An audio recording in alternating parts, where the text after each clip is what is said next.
काशीपुर नाम के एक गांव में दो देवरानी जेठानी रहा करती थी।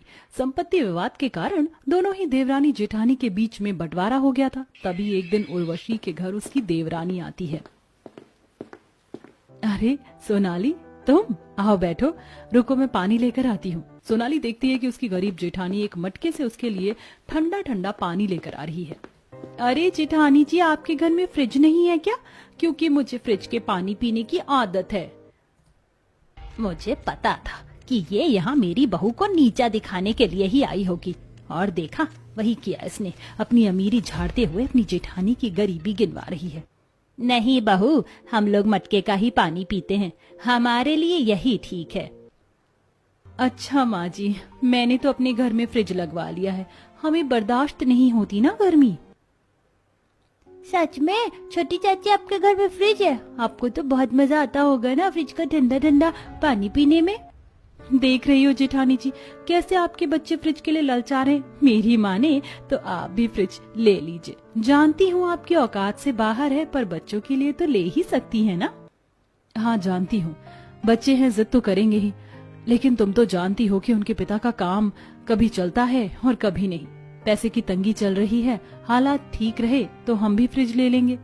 अपने कड़वे शब्दों से परिवार के सभी सदस्य के दिल पर चोट पहुंचाकर सोनाली चली जाती है। देखते देखते गर्मी का तापमान बहुत ज्यादा बढ़ जाता है। सभी लोग गर्मी से परेशान होने लगते हैं। अब जहां उर्वशी के घर में पंखा भी नहीं था, वहीं दूसरी तरफ सोनाली अपने पंखे की स्पीड बढ़ाते हुए अपने पति से कहती है, विकास, गर्मी बहुत ज्यादा पड़ रही है और अब सिर्फ पंखे की हवा में नींद नहीं आती है। चलो ना एसी ले लेते हैं।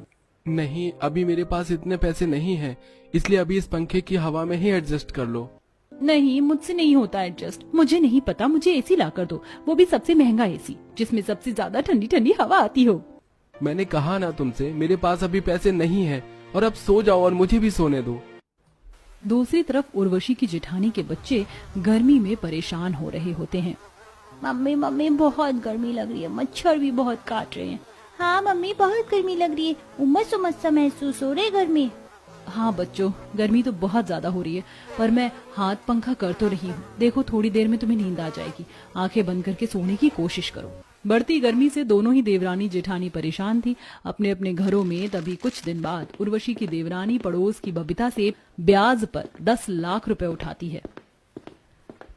ये लो सोनाली, तुम्हारे 10 लाख रुपए, पर ध्यान रहे अगर तुमने ये 10 लाख रुपए समय पर नहीं भरा तो ब्याज लगना शुरू हो जाएगा, और अगर समय लगे तो तुम्हारे घर का एक एक सामान भी उठ सकता है। अरे टेंशन मत लो, मैं पाई पाई चुका दूंगी। अब सोनाली उन पैसों को लेकर एक बहुत बड़े एसी के शोरूम में जाती है।